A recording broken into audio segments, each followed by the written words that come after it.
via Zoom, obviously. But good news, exciting news, as I rabbit on to let the participant number go up. The Frontline Club will be reopening on the 20th. That's a Tuesday.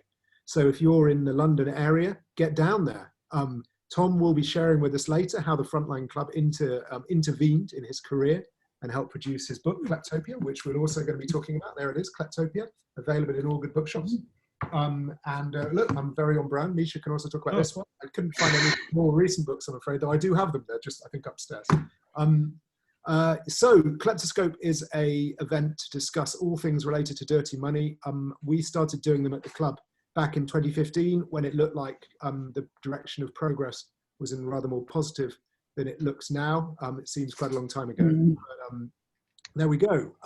Feeling very excited about the panel today. I want to introduce them to you briefly before they enlighten us about what is wrong with London, why London is so often implicated in big money laundering scandals, and what we need to do about that.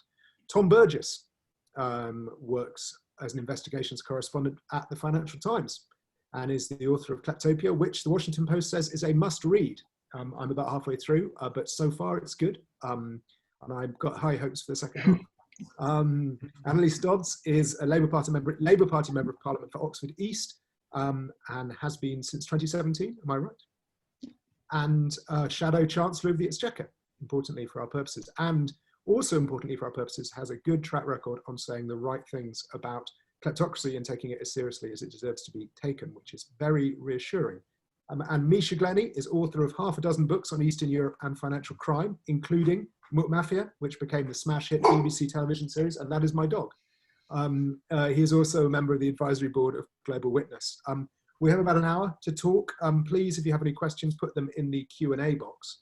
But I'm going to kick off by talking about the FinCEN files. I'm sure many of you saw the series of stories by BuzzFeed News and the ICIJ, in which the US Treasury was revealed as to have remarked the UK is a higher risk jurisdiction for shell companies and money laundering, which came as more of a surprise to people in Britain than it perhaps should have done. Anneliese, could we start with you? Why is the UK a high risk jurisdiction, according to the US Treasury? What does that mean, and how worried should we be about that?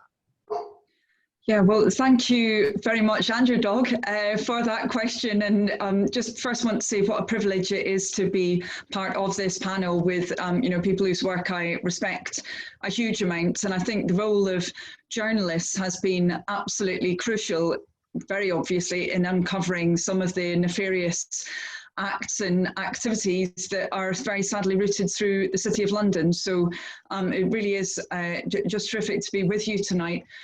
I have to say, I unfortunately wasn't particularly surprised to see that designation being used about London, unfortunately. We've seen over the years so many different exposés of how a whole variety of different features actually of our financial system have been used to hide illicit wealth and facilitate also tax avoidance in many cases as well. Not often they go together, as we know, whether we're talking about company structures, we're talking about the extremely lax system around company formation in the UK, the role of company formation agents, and the role of UK property, which I'm sure we'll go on to talk about as well, our overall legislative context and the kind of debacle that we've had around failures to prevent economic crime and so forth. So unfortunately, it wasn't a huge surprise. I suppose the most frustrating thing often I think about this is that, of course,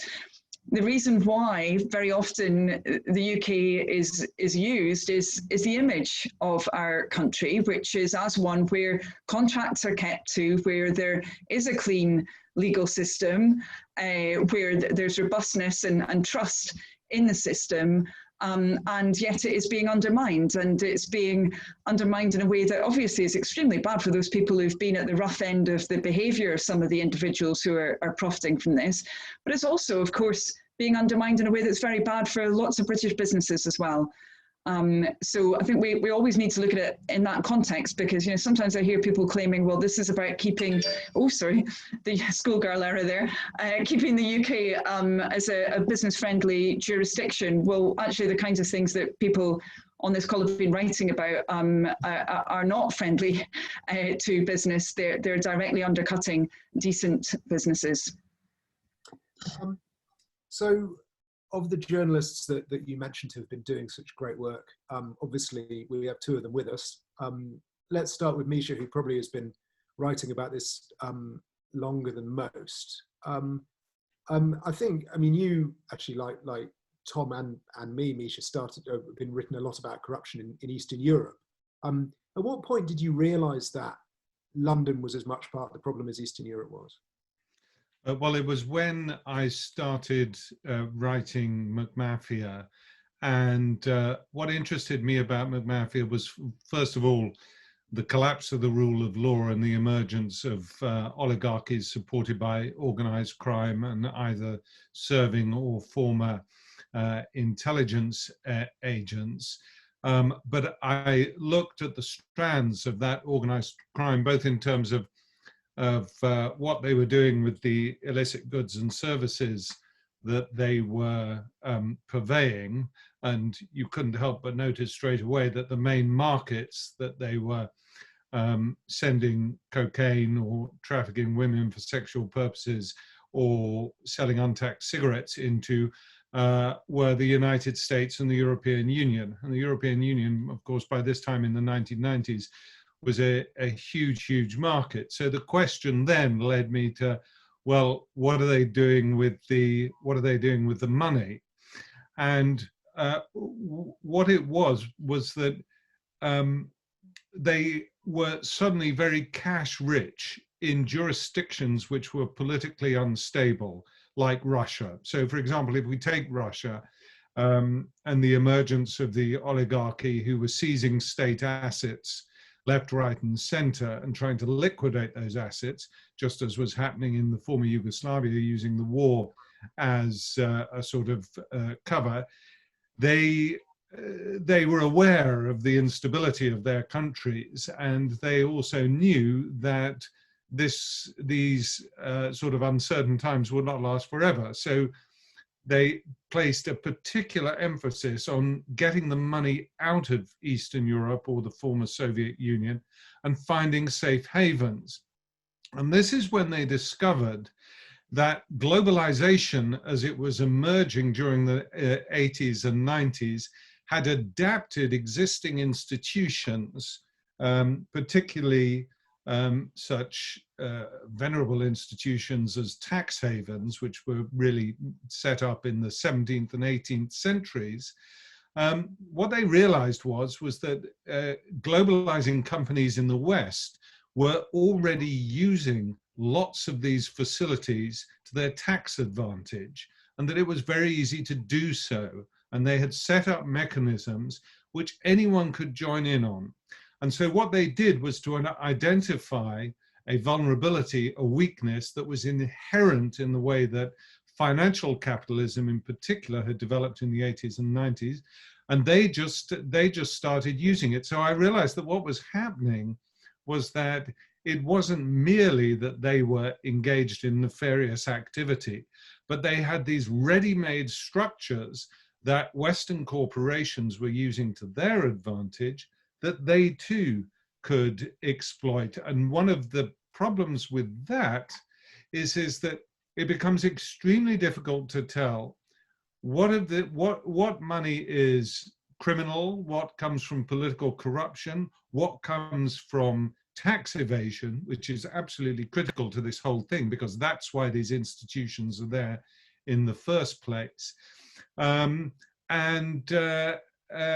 the first sort of, 10, 15 years after the collapse of communism, very few people, if anyone, was investigating this. In fact, and I'll finish with this in my opening remarks, because London and New York were engaged in a race to become the financial center in the world, what they were doing was deregulating at speed, so that they were positively encouraging phenomena that you mentioned in the introduction in particular, which was using London property and other property in the United Kingdom and in New York and Los Angeles and Florida as a way to attract money from all over the world, and they simply didn't care whether its origins were dubious, criminal, corrupt, or whatever. I remember when I first read McMafia, I suppose I felt that what you were writing about was so appalling that quite clearly it had to be over by the time you'd written the book, right? Because there was no way that anyone could know about this and for this still to be going on. But one of the amazing things about Kleptopia is it's like a sequel, right? You know, it's saying, you know, it's still going on, and it's, you know. Well, I would say, Ollie, about that when I read Kleptopia, and I read it in proof form, I thought this is basically, and it's similar to Moneyland. This is basically McMafia, the new generation. And you know, I'm glad that you and Tom are in a position to do this, because I'm too old and tired and sick and stupid to do it now. But the point is that the generation of people who are producing books about it now are going into much more granular detail than I was able to do, and particularly looking at the money laundering aspects. And so, you know, from 2004, 2005 onwards, there is now no excuse for democratic political elites to say, we had no idea that this was going on. We have chapter and verse now in extraordinary detail from the early 2000s onwards, and things like Kleptopia really spell it out so that everyone now has the tools and the instruments to demand and agitate for a political solution to this problem, because ultimately it's going to be policy which decides whether we continue to allow this going on or not. So, Tom, talk about the genesis of your book, and also I suppose one of the things I think is so amazing about what I've read so far is the sprawling scope of what you're describing. This is a, you know, it's a, I mean, I don't know if you call it, it's not even international, it's a global phenomenon. Yeah, and I think, well, first of all, it's absolutely a delight to be here with everyone, and you're right to salute Misha for blazing this trail so long before everybody else. I think there was a moment when, long before I ever thought of writing this book or even the previous book, when I was the FT correspondent in Southern Africa, 2008 this was, and that's when I became aware of something that I suppose we could call sort of City of London speak, or city speak.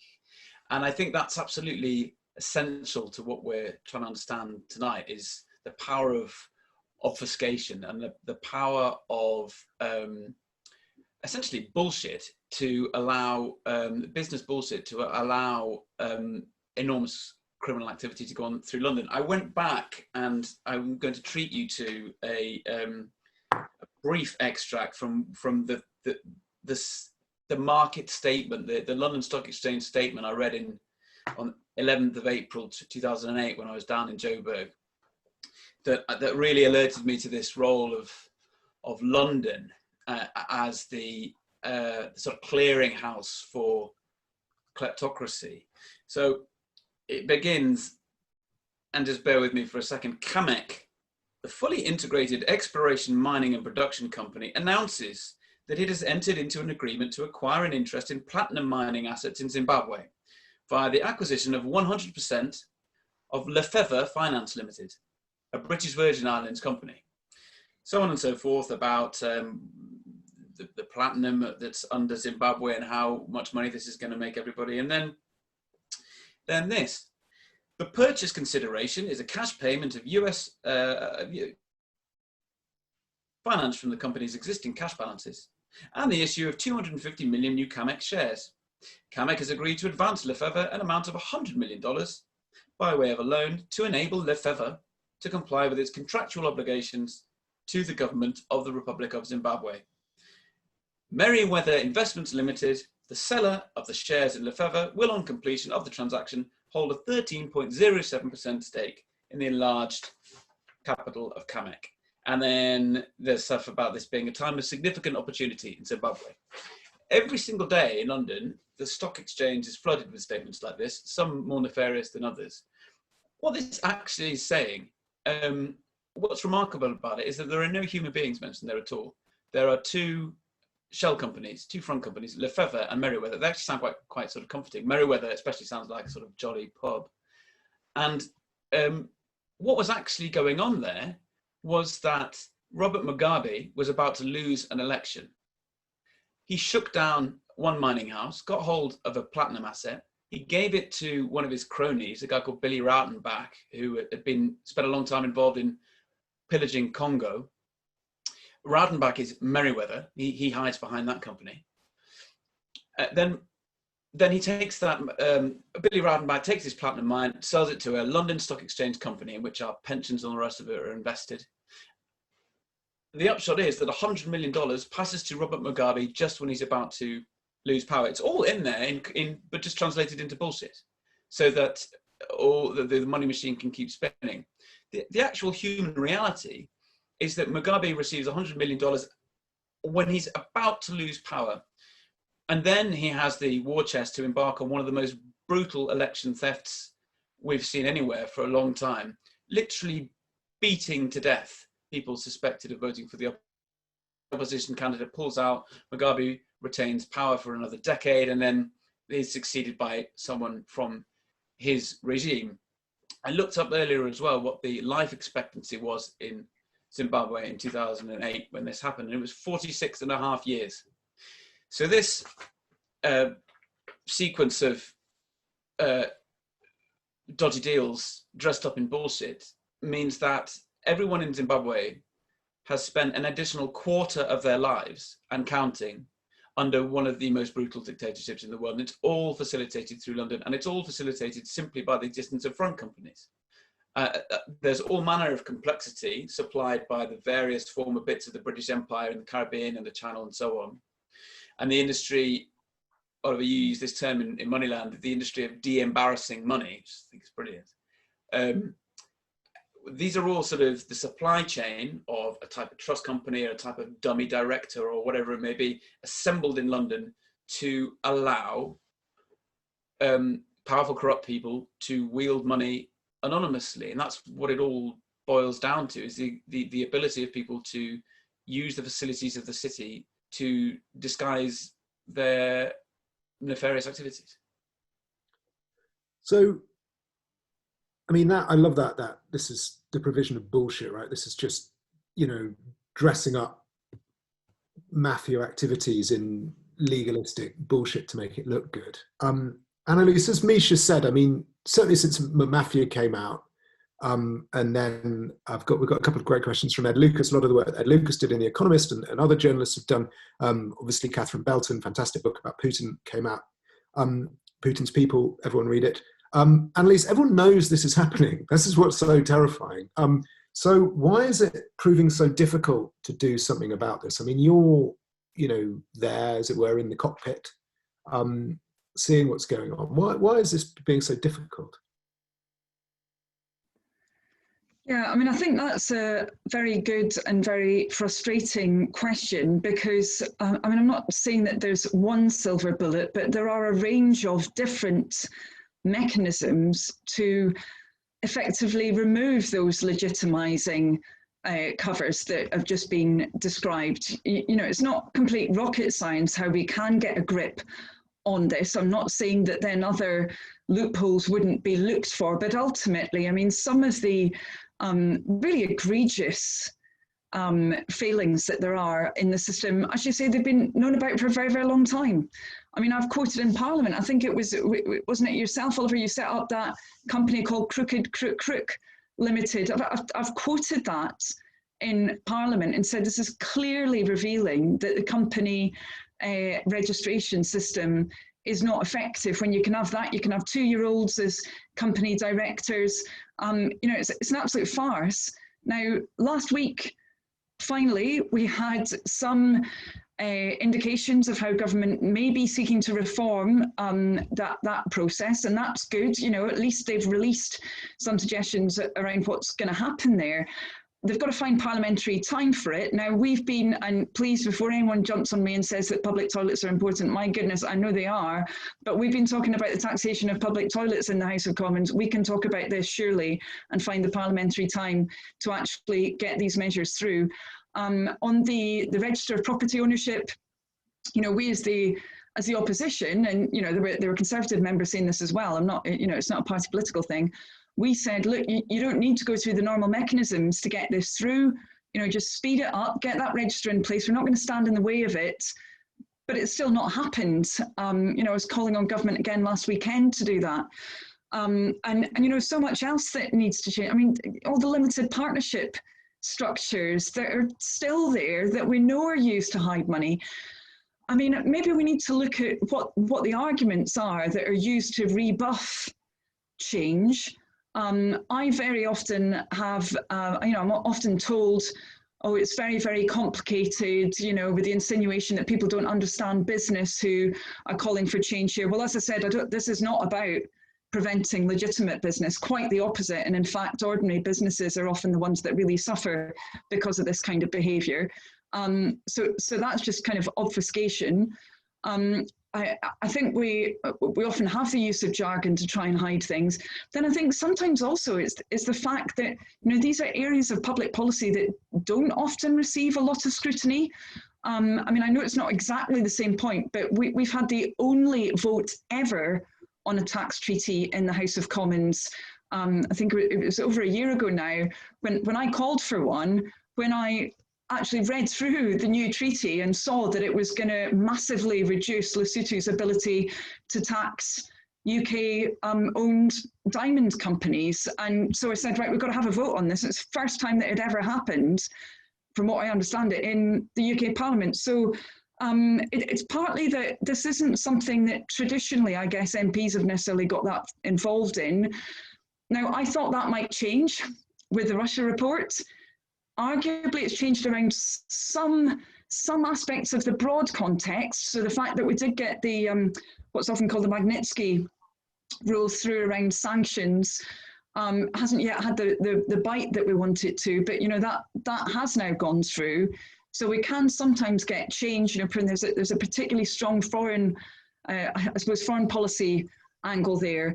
But yes, it's occurring far too slowly for my liking. And ultimately, what this is about, you know, I'm really strongly agreed with Misha and Tom here. This is about effectively resources being stolen from often people who have very, very little to call their own. That's what this is about a lot of the time. And we should not be allowing our country's name to be sullied through it any longer. I'm just wondering how sort of brutal the electoral calculus is here. I mean, people in Zimbabwe who've had their platinum resources stolen, they don't get to vote in the UK, but the lawyers who get to, you know, set up the shell companies and move the funds around do get to vote in the UK. Is that how crude it is, essentially, that if there is a lobbying operation, it's working in the wrong direction? Yeah, I mean, I would say there certainly is an influence from lobbying generally.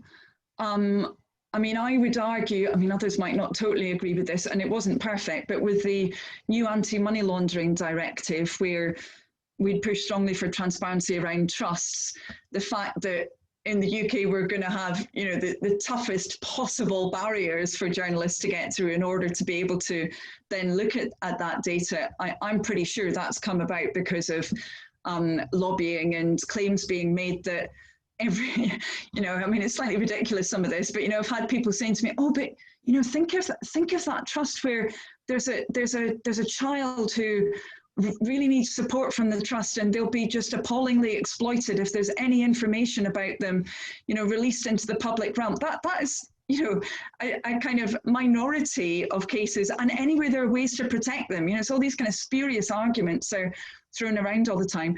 But anyway, I'm sure that some of that lobbying, of course, it will influence this area when there is an absence of a counterbalance. I mean, I think groups like Transparency International do a very, very good job pushing in the other direction, I would say. But particularly when it's more technical, actually kind of upping the ante on this can be quite a challenge, I would say. So maybe that's part of the reason. There's a question coming from Ed Lucas, which I think it might be interesting for you to address, Tom, about the use of legal intimidation to shut down journalists trying to write about this. Obviously, if we can't write about it, it's difficult for politicians to find out about it and therefore to make it a priority. In writing Kleptopia and also, I mean, your series in the FT, how much difficulty did you have getting that lawyered? I mean, this is a journalism club, so I think we can be, a little bit, inside baseball about this. Yes, well, it was quite something. The legal process with the book, for anyone who hasn't read it, it's essentially 4 stories from the world of kleptocracy. So from the former Soviet Union, from Africa, and then feeding through London and Washington all the way up to Donald himself. And when it just so happened that when lockdown started was exactly the moment we were going through the process of writing lots of letters to all the people in the book saying, you're going to be in this book, these are the facts, are any of them incorrect, would you like to correct anything that I'm going to say in the book?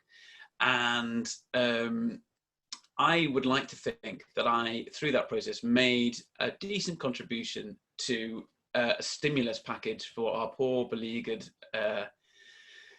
libel lawyers of the city through this difficult time. And they together, Shillings, Carter Ruck, and the rest of them, they sent me 200,000 words of legal correspondence. So essentially twice the length of the book. A lot of it pretty menacing. Billy Rautenbach's lawyers, the guy I mentioned earlier, the Mugabe crony, he works with, he retains a law firm in Johannesburg, and they sent me an extraordinary letter that was talking about which is ironic, I thought, threatening me with the full might of the law and saying that I should realize that criminal defamation laws are still in place in places where I may find myself, Southern Africa, where I do often find myself, which is essentially a threat to get me arrested. And then there are more sort of legalistic threats of all manner of libel and breach of confidence proceedings. I think there are all manner of aspects of this. Ed Lucas is very interesting on this. And I think one important thing to raise, especially for a journalism club, is how, and I'm sure others will have detected this, for a long time it was, you go after a rich villain and they threaten libel proceedings, and they, the Jonathan Aitken would be a good example, and eventually the truth comes out. What's changing, it seems to me, is that it's a bit harder to sue for libel in London now, since the scandal over kind of libel tourism and oligarchs shutting down legitimate journalistic scrutiny. So increasingly the route seems to be people trying to use confidentiality laws and privacy laws. I've had a few skirmishes like this, and in fact the trio who are in the book, the 3 Central Asian oligarchs who are under investigation by the SFO, they've made a strange filing in New York, public filing, accusing me of being part of some big conspiracy against them, but also trying to push the argument that I've in some way violated their confidentiality. So not even really addressing the facts at all, just essentially saying, you don't have the right about this stuff because rich people have a special right to secrecy. And I think that is the new trend in London, which remains sadly the sort of global capital of expensively shutting journalists up, is a shift to use confidentiality laws. So, Misha, there's a good question come in from an anonymous attendee, which is sort of ironic in the circumstances, about, so what are the NCA doing? We have some, I'd say the laws we have in place are pretty good in terms of, for recovery of assets, unexplained wealth orders and so on. We've got some new and very powerful tools available, and yet very little happens. So, what's stopping the National Crime Agency or the Met or City of London Police or the Serious Fraud Office from getting their grips into what's going on? Well, the different agencies have different challenges, although essentially the primary challenge is lack of resources. The NCA has, in the past 18 months, really tried to place a greater emphasis on tackling economic crime. Part of the reason for the difficulties they face is these are very, very expensive, complicated cases to investigate and then prosecute.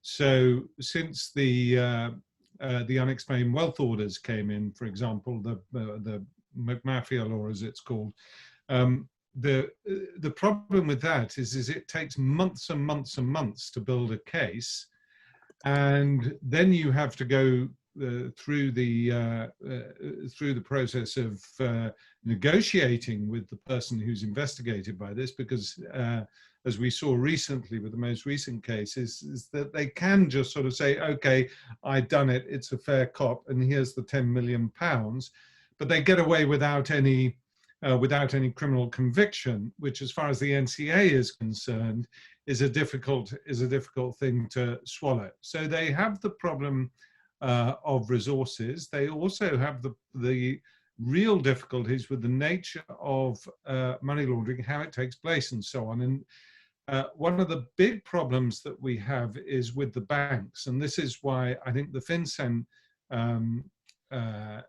leaks were so important, because until something emerges out of a bank, as it were, it's very, very difficult for law enforcement to investigate what is going on in a bank. So if you take the case of Danske Bank, for example, which is the last one that I looked at in some detail, this was quite extraordinary how what is the major financial institution of Denmark, when it took over the Estonian branch, Sampo Bank, which turned into the problem for it, it was actually alerted by the Central Bank of Russia that the Russians suspected that this was being used as a money laundering center. They ignored that. Then every bank which is not an American bank has to get a license to deal in dollars. And to do that, you have to work with an American-based bank, a so-called correspondent bank. And they were actually withdrawn from the correspondence relationship by JP Morgan, their corresponding bank, in 2013. In 2014, if I've got my time right, it might have been the other way around, they had an internal whistleblower saying, this stinks to high heaven. Now, huge sums of money were being laundered through Estonia, the Estonian branch, much of it going through the United Kingdom, incidentally. Of course, the UK was saying at the time, well, you know, this is nothing to do with us. This is an Estonian problem, or it's a Danish problem. And this speaks to the complexity. When Tom said that his book is about 4 stories, what's really important about these 4 apparently entirely separate stories is that they are linked through institutions, they are linked through networks, and they actually make a story in totality. But each of the constituent parts can say, well, it's not to do with us because it's to do with that other part, which is what happened in the case of Danske Bank. So although people were aware of something very rotten being in the state of Denmark from about 2012, 2013 onwards, it still took another 4 years for the board and the executives of Danske Bank to say, okay, well, actually we'll resign. Of course, no criminal charges are brought against them, just as in 2008, after the really egregious financial crimes committed by banks all over the world. They remain essentially immune to prosecution. And this is a key thing in legislation, that until there is responsibility, just as with the Magnitsky Act in terms of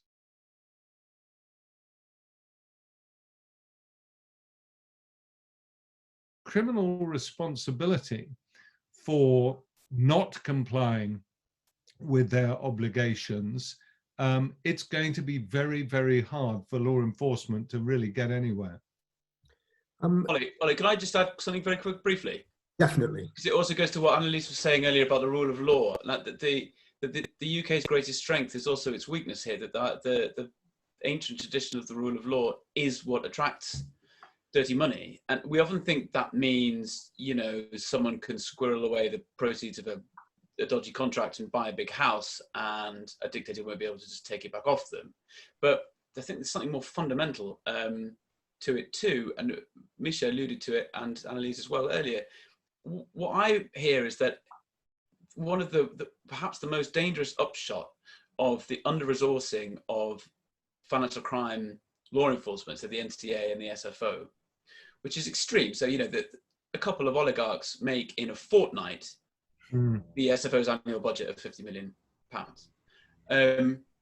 As a result, you've got a lot of very brilliant people at the SFO and the NCA, a lot of them, but hopelessly under-resourced, to the point that they have no time or resources to go pursuing new cases particularly. They're just swamped with the old ones. So the way you get the NCA or the SFO to pick up a case is you take it into them. But who are the people taking it into them? It's private intelligence agencies working for some guy's enemy. So if you are a member of some big faction in Ukraine or Nigeria or Kazakhstan, you come to London, you go to Mayfair, you hire one of the big private intelligence agencies, you say, do a job on my big rival for the presidential succession or for the oil ministry or whatever it may be. Then take that file and give it to the hopelessly overstretched guy who's working for a pittance compared to his private sector counterparts at the SFO, deliver that, and let the UK justice system take down, do your sort of kleptocratic political dirty work for you. That's, people I think are really worried that that is going to fill the vacuum created by the lack of resources to do kind of original, independent work. I would say my in terms of lack of resources, something I'd noticed kind of amazing after the FinCEN leaks, that there were 400 journalists working on those 2,000 suspicious activity reports. The staff of FinCEN and the UK Financial Intelligence Unit put together is just over 400.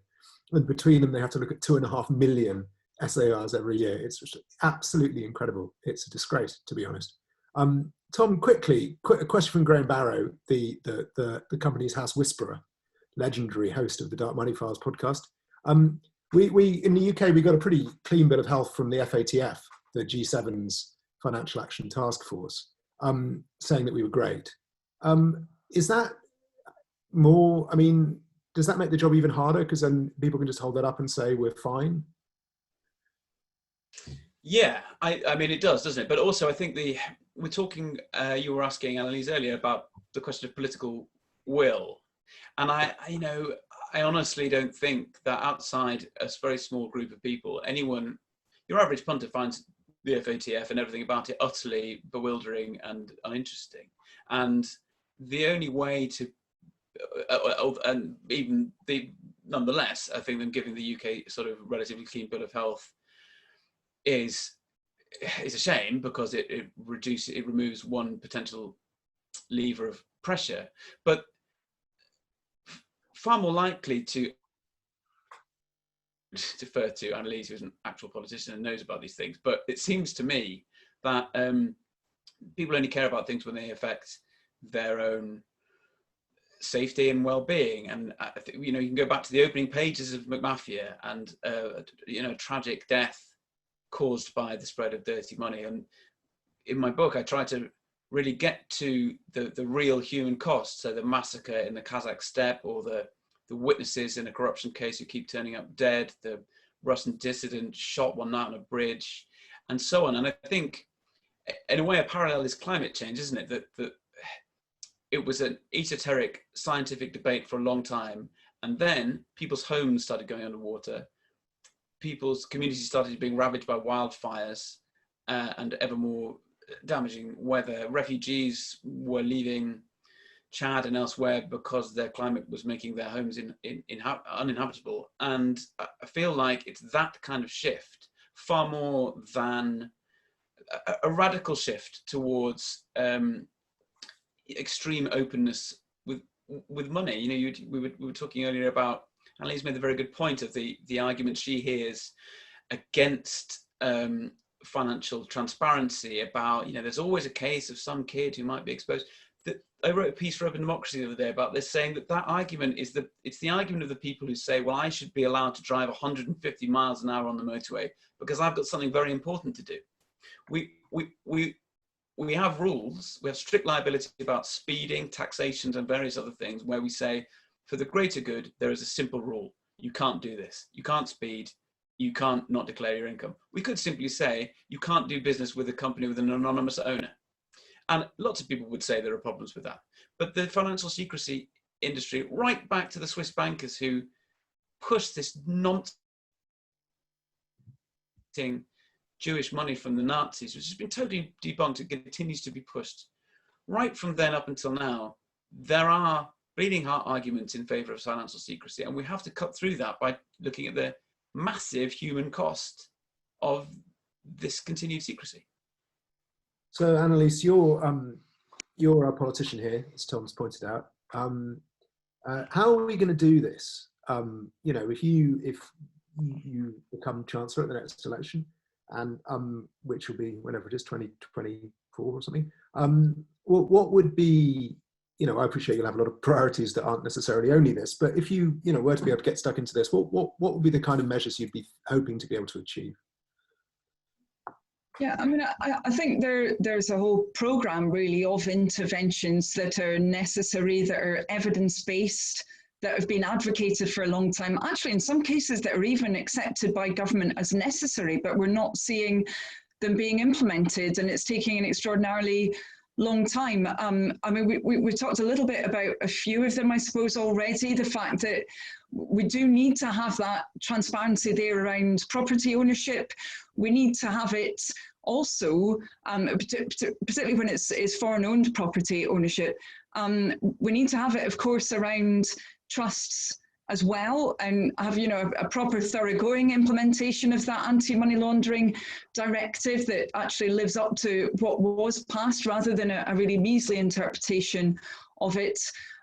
We need to have really quite basic things changed in Companies House. You know, the fact that there aren't going to drop down menus that prevent you from putting in obviously invalid information. You know, really quite basic things that aren't very resource intensive. I think we also need to see action, pretty obviously. We've not talked about this very much this evening, but in relation to our overseas territories and Crown dependencies, and you know, I have a lot of discussions with those involved in governance in those jurisdictions.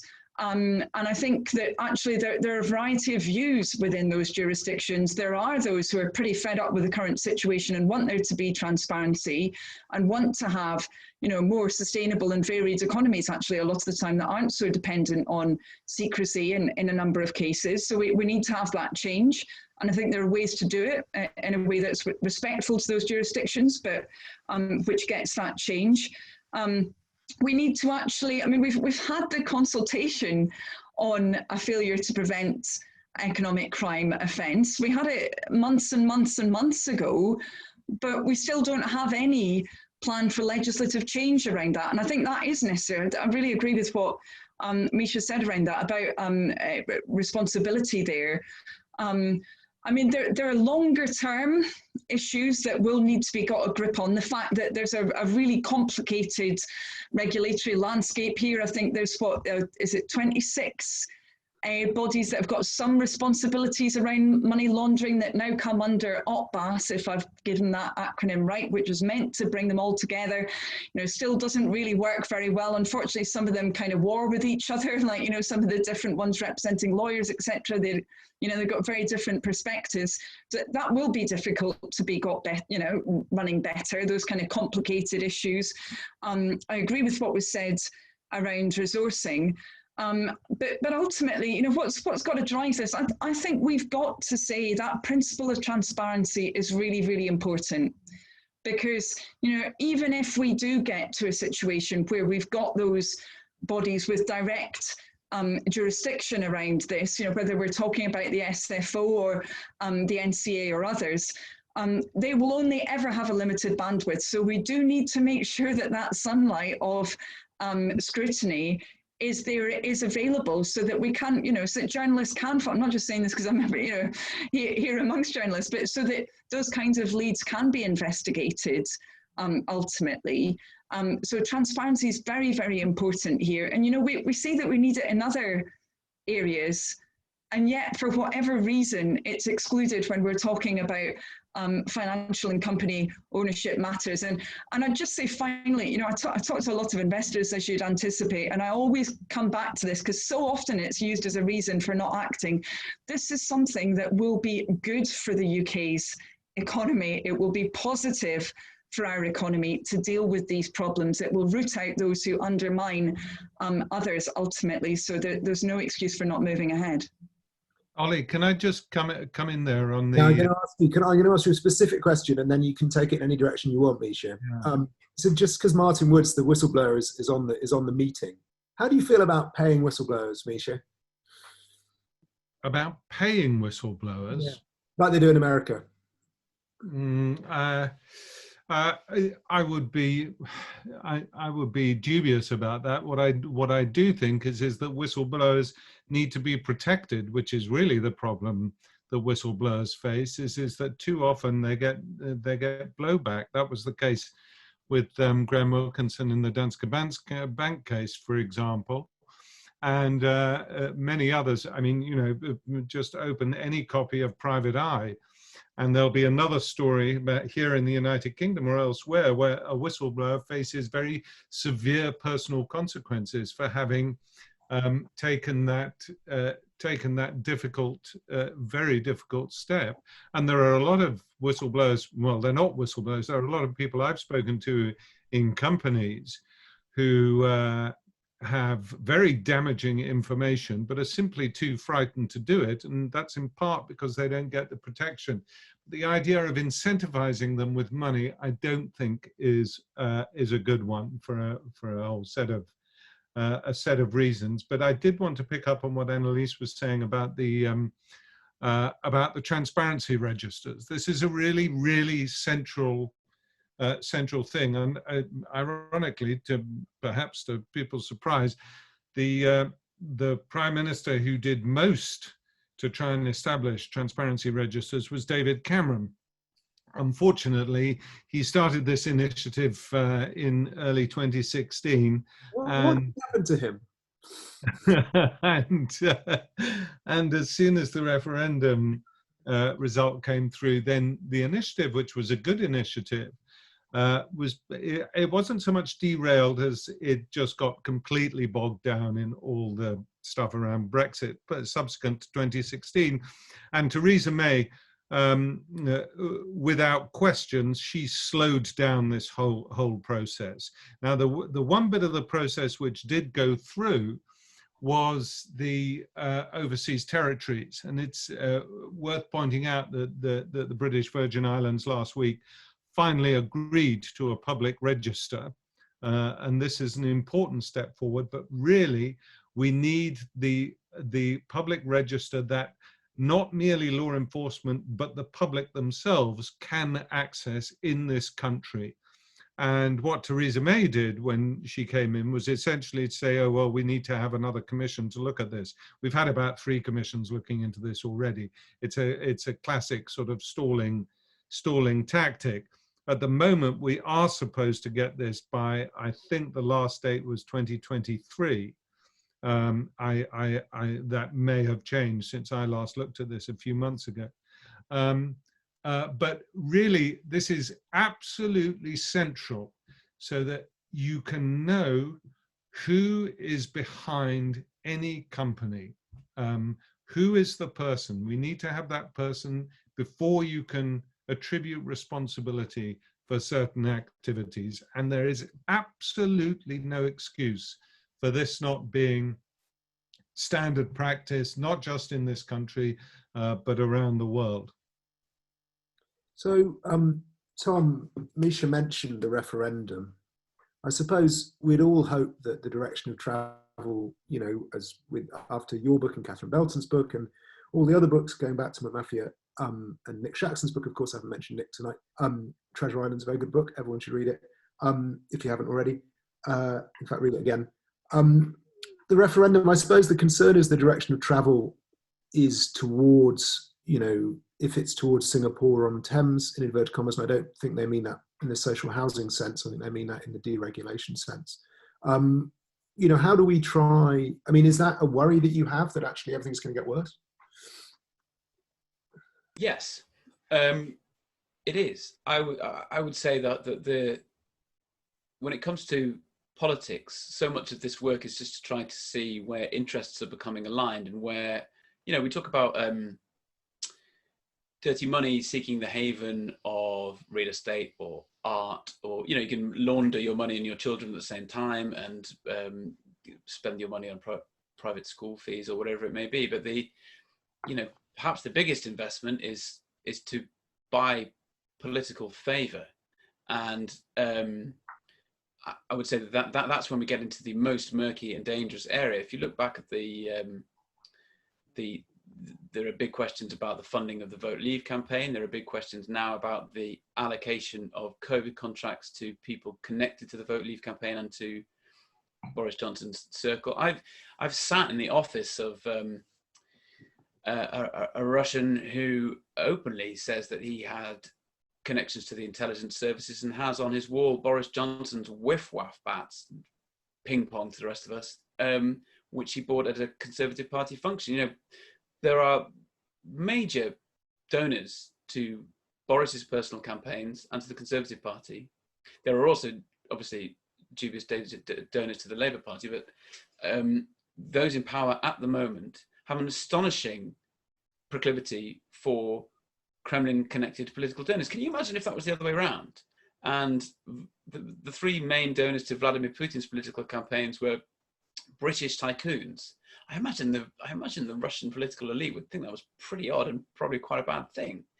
And I don't think it's just dive into conspiracy theories to say that the more money that comes into British politics, more or less directly from the world's most powerful kleptocracies, the more likely British politicians are to behave in a way that helps dirty money stay secret, rather than, as Anneliese says, lets in the sunshine. Yes, and around just to reinforce that, what happened with the Russia report of the Intelligence Committee is really quite astonishing. The idea that it can just be, first of all, it can be, blocked and blocked and blocked because there's an election coming on. But then when the Select Committee demands that because there is sufficient evidence, we really have to look at what went on around the Brexit referendum. And remember, this is, it's a multi-party committee. The fact that this was just sort of, brushed aside as totally unimportant, irrelevant, old hat, and so on and so forth, it was astonishing. And if I was a member of the Select Committee, the Intelligence Committee, I would feel really not just insulted, but also I would consider that this government is really not interested in finding out what is going on. And you can't help but come to the conclusion of, what are they hiding? Anneliese, do you think it's possible to actually arrange that for Misha to be a member of the Intelligence? Very helpful. We do actually have someone who gave evidence to the Russian report here, and he put his hand up. Can I, Ed? Do you feel like telling us a little bit? Do you have a response to what Misha just said? This is Ed Lucas. Yes. Hello. Can you hear me? Yes. Hi, Ed. Yes, we've got you. Well, I think Misha's, I agree with almost everything that everybody said. And I think that, there was several scandals. It was a scandal that it took so long for the Intelligence and Security Committee actually to get going on the report, because they faced systematic obstruction from Downing Street. Then it was a scandal that the intelligence and security agencies didn't cooperate fully. And there's some some of that's leaked into or is evident from the public, the redacted version of the report, and it's clear that our agencies were asleep on the job when it came to Russian political protection of our political system. And then there's the scandal that it was so late in being released because they didn't want this to become an election issue back in December. And then the final scandal is that now it has come out, nobody's doing anything about it. So that's already 4, and that's pretty bad. But I think that this is such a broad problem. It's easy to go for the sort of bright, shiny thing. And the bright, shiny thing is the ISC report, because it's kind of secret and intelligence and so on. But where we're really losing is in the weeds. And so I really want to just ask Anneliese, can we revisit, for example, the question of whether limited liability for companies? Limited liability is a privilege. It allows you to go bankrupt, and you personally don't go bankrupt. It's just your company goes bankrupt. And that was a great idea for setting up sort of adventures overseas back in the 18th century, this idea of the joint stock company.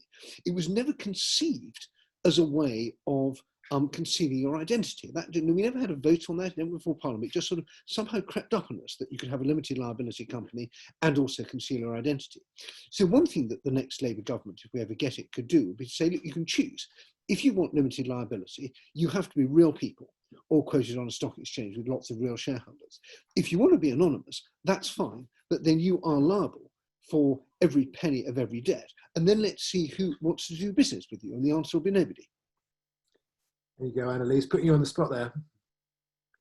Yeah, I mean, this is a really interesting question. It is one that I'm interested in, actually. And Prem Sikka, who's done quite a lot of work on different forms of money laundering and other activities, he's kind of looked into this. And you're right, I think that use of limited partnership is kind of gone well beyond what was initially anticipated to be used for.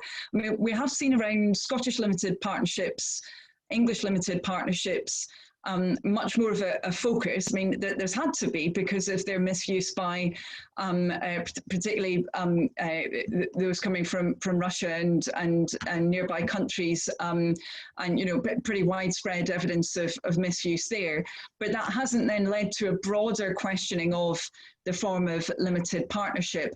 I mean, it is very embedded in corporate structures that are used very routinely now. I think particularly around things like accountancy and audit. It could be questioned whether that would lead to quite a lot of those auditors saying, well, I'm not going to be willing to keep doing audit anymore if all the liability is going to be on me directly.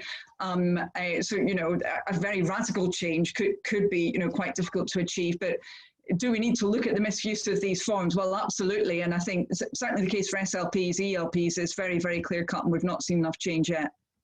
Anneliese, we have to leave you. You have to leave us at 7, don't you?